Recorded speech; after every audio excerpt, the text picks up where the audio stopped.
Okay, so welcome to part 2 of SG Property. Hi. Hello. Okay, so today we're going to discuss about what is the most memorable incident, house, buyer or seller that you all have encountered over your, I think some of you all have decades of experience. So something that still you think about it that you feel that I managed to do it. Okay. Who's going to go first? Me? Why me again? Clockwise. Okay, I used to have this listing. It's a HDB 3-room flat listing. Okay, sad to say, the owner actually passed away in the house due to illness. So the owner don't have kids, don't have family except for their niece. It's a niece. So the niece was appointed to be the administrator for the sales of the house. Then the niece is actually a Christian. Okay, so inside, the owner who actually passed on, right, actually is a Taoist, or actually I think it's a Taoist. Okay, he was a Taoist. So inside the house there's this statues of gods. Okay, so because being a Christian, the niece didn't really know what to do.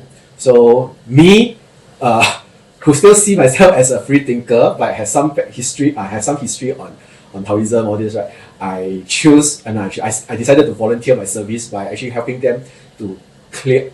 Should I say use the word clear, or actually to send off the god to the temple? So I have to thank my mom, okay, for helping to instill all this knowledge to me when I was young. So with the kind of knowledge that I have learned during my childhood day, right, I try to learn how to invite the god away properly. So I feel a bit. Of course, during that time, I feel a bit overwhelmed because I also don't know whether did I do the right thing or not. You see, what will happen to me if I never do the right thing? Will I get into trouble spiritually or religiously? So luckily, I told myself that if you have a good heart, okay, if you really have a good heart, if you want to do good things with a good heart, right, I don't think you'll get penalized by any of the so-called ritual. Whether it's the most important thing is you have to do it with a good heart. Then after that, I also help them to actually clear the house, tidy up the house, and mark it for sale. Most importantly is because during the marketing of the sales, right, people will definitely ask, especially HDB buyer, they will ask, is there any people who actually pass on, which we definitely have to say out, because it's our job, it's our duty to actually say out what happened to this house before. So of course, surprisingly, some people, they actually mind that there are people actually passing on in the house itself. But also I told myself, no worry, and you just keep on marketing, they will be bound to have a right buyer for the right house, for the house. So fortunately, and guess who actually bought the house for me? You managed to sell. Yeah, I managed to sell. Okay. A monk. A monk who I told him the story already, who has passed on. He said it's okay, he's a monk, he knows all the things, so he actually bought it without so-called slashing of the price or this and that, which was sold at market price. So this is something I feel that, quite interesting, you know. So yeah, that's why until now I have a very deep impression of it. How about you, Eric? I think I have something quite similar as well. I bought one of my clients to see a 3-room HDB. Of course, she couldn't really afford to buy, but then there was this house full of idols. You know, the Chinese god. They use that place for doing the medium and everything. So obviously, for her, she was a very staunch Christian, so she got turned off, and she wanted to not to buy. But by using experience, and I'm also a Christian, so I did share with her. You can actually turn this place to be your place of worship, and finally she took the idea and she brought it over, and of course I was happy because immediately after she bought this place, 6 months or a year later, the HDB announced an en bloc on the place. Selective and what? So she got a chance to buy another new one, but of course she did not choose to buy. So she chose to sell it off at a huge profit. Yeah, so it's something like that. Sometimes if we like this in business, right, we Never say never. never say never, never say things like that cannot sell. Yeah, but it's how you place it to them, and with a positive kind of approach. So that's maybe something, since I'm on a similar subject, so maybe I instead of going clockwise, maybe sure. I'll just jump the queue. Okay, so my incident was a 4-room flat in the east, HDB flat. Okay, but the unit I was marketing is not full of idols and all that, but the unit next to it was full of idols. I and feel all you. that. Okay. So even the corridor was cluttered, old newspapers, slippers, unkept pots and plants and all that. So when I initially took the listing, I told myself I think I will be having a hard time marketing. Yeah, because And of respect, and managing the mind, right? second challenge that I have is directly behind, because these are older units, directly behind from the kitchen. There's a huge rubbish collection dump there. Okay. Yeah, and frankly, anyone who comes from the front door could actually smell it. The bin center. So I told myself, should I take up, because I could be stuck with it for a couple of months, unable to sell. Yep. So I told myself, never mind, just take the challenge, and then I started marketing. So it took me 4 months to sell. That's fast. 4 months fast. Yeah, for usually some houses. For such a challenging house. It's fast. Yeah. So when the eventual buyer came, Yeah. the wife and husband came. The husband refused to go in. Yeah. So when the husband refused to go in, I thought that's it. I don't need to waste time. So I told the wife, never mind, you just go in, take a look. I just chit chat with the husband. So when the wife came up, the wife whispered to the husband something. Then the husband said, okay, how much? So I told him the price. If I recall correctly, it was around 420,000. Then he said, okay, 410,000, I will take it. Then I said, you didn't even take a look at all. What is there to take a look? There's nothing. No, I said, no. I need you to go in, take a look. I want him eventually 3 months, 4 months later to be shocked. Okay, so I bring him to take a look. I also told him behind is the bin center. Okay, so smell on and off will be there. So your kitchen windows, most of the time, you may need to leave it. And yeah, I forgot to mention, he was on the second level. Yeah, so another challenge is the another nearest concern. unit to Yeah, so he went in, he listened to me, he said, yeah, it's okay. I'm okay. Can we do the paperwork? Wow. I was shocked. I was okay. shocked. What's the Yeah. reason? The reason, I mean, when I look back and I think a lot of units, we think of ourselves, will I buy or not? But we don't know people's background and all that. For Correct. them, this is like, wow. Then I did check on their background. They come from a very, very rental house. Okay, so they were taking grants and all that. So for them, even the kids were very happy. It's like a huge upgrade for them. Yeah. So never sell a house based on whether you like or don't like. You just sell as a professional real estate agent. Because a lot of time, we agents give ourselves objections. Yeah. Right. We will say, highway noise, second floor, bin center. Yeah, yourself are not sold. Yeah. Oh yeah, one more remark. I remember the gentleman told the kid, hey, come, every morning you can see the rubbish truck coming here. I was like, oh my god. Then the kid was so, you say, the rubbish truck will come here every morning. So it's a fun thing to them. Yeah. That's why every unit will sell. But yeah. Yeah, It's that, just that having reminds that me vision. of one of the house I used to market, right? So the house is very near to the MRT tracks. You know, the north-south line where that's also the a track is challenge, above ground. So the buyer actually came in. We actually turned on the volume very loud, right? Then the train was like going through. Then the father was also telling the young child, see, you can see Thomas and train right in front of our window. Yeah, so actually you're right. Yeah. So for us, we feel that it's quite a difficult thing, but to them it's entertainment It's and it's a joy How for you them. encounter them sometimes it also depends on the customer. Yeah. The clients. So what other Well, for me, memorable? very memorable ones will be a 5-room flat that I sold in Shunfu Road. Okay, it's actually, when I went there, I was quite hopeful because it's on the 10th floor.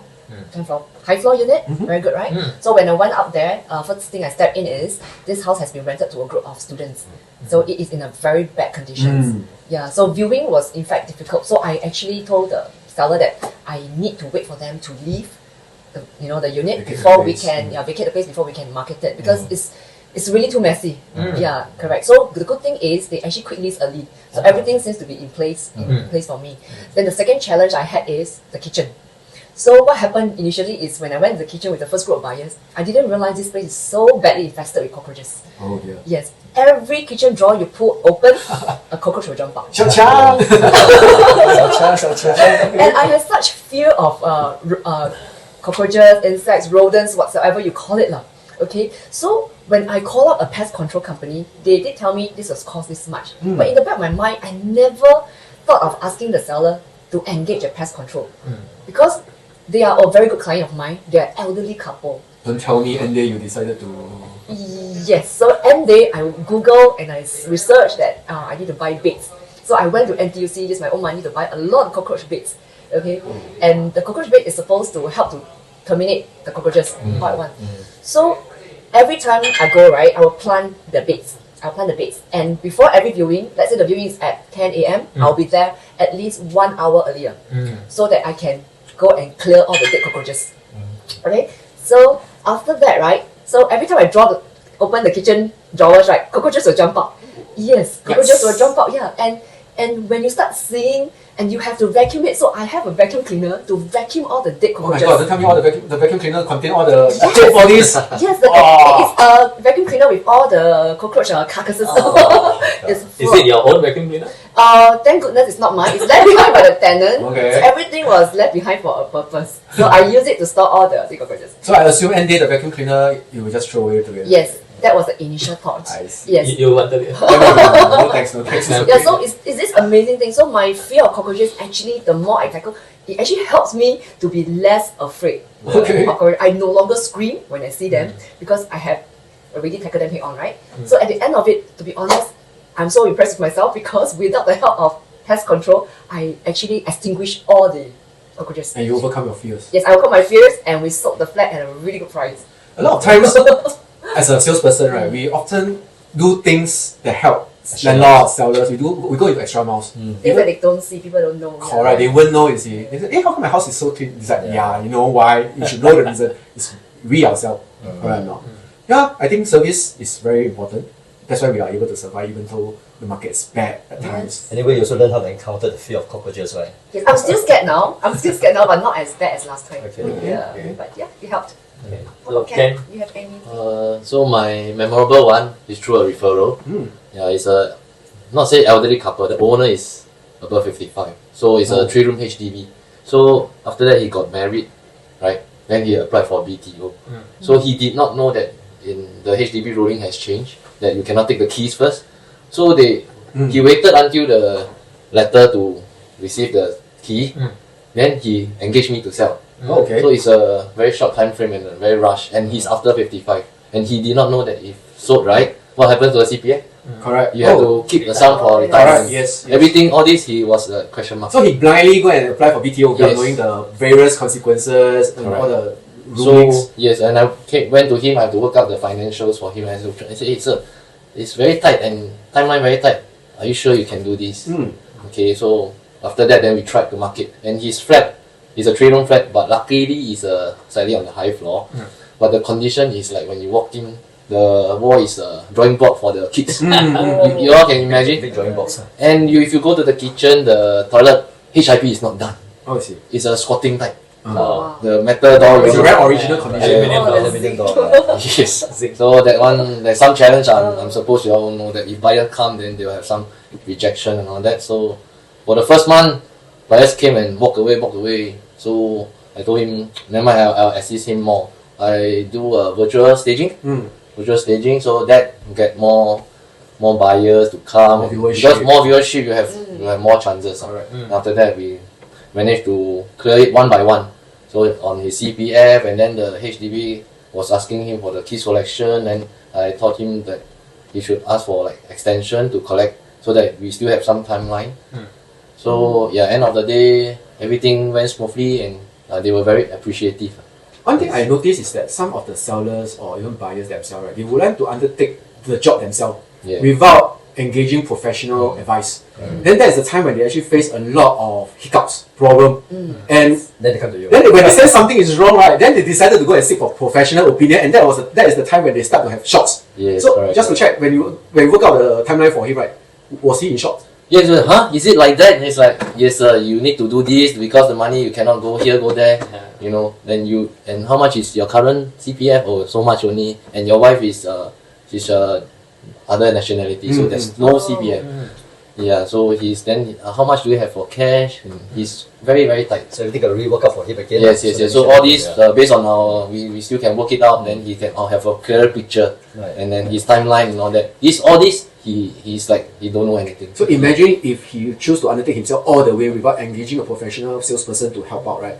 He would have get a shot of his lifetime really, and things would not have gone smooth if not for Ken's intervention. Yes, Right or sure. not? Yeah. I think it's true. A lot of sellers out there do not know even that they have to refund the accrued interest. They just think, Yeah, I used 250,000, I just returned back 250,000. Yeah, But they don't know the shock how much accrued, is- accrued interest suddenly yeah, 70,000, correct, 80,000. yeah. I mean, the longer they stay, the interest Yes. become higher. Yeah. So. And in your case, you still have the retirement account. Yes, and he did not know about this. You Yeah. know, like he said, "Oh, I have this money." Yeah, your money cannot be touched. That's Yes, the thing. correct. So a lot of time, I feel that there's a reason why professional salesperson is there for a reason. Yeah. Correct or not? It's Yeah. definitely And- because we have and- seen so many and cases. we have, I think combined we have easily sold more than 1,000 units. I think Yeah, for safely to sure. say we got 100 years of experience, right? exceeding 100. So about 1,000 over, and we have encountered all kinds of, I mean, like your case, Yeah. financing case, feng shui case, Yeah. impossible to sell in our mind kind of case and all that. Yeah. So knowledge is actually important for us. Knowledge and Yeah, experience. correct, experience, knowledge to handle all this kind of situation at the right time.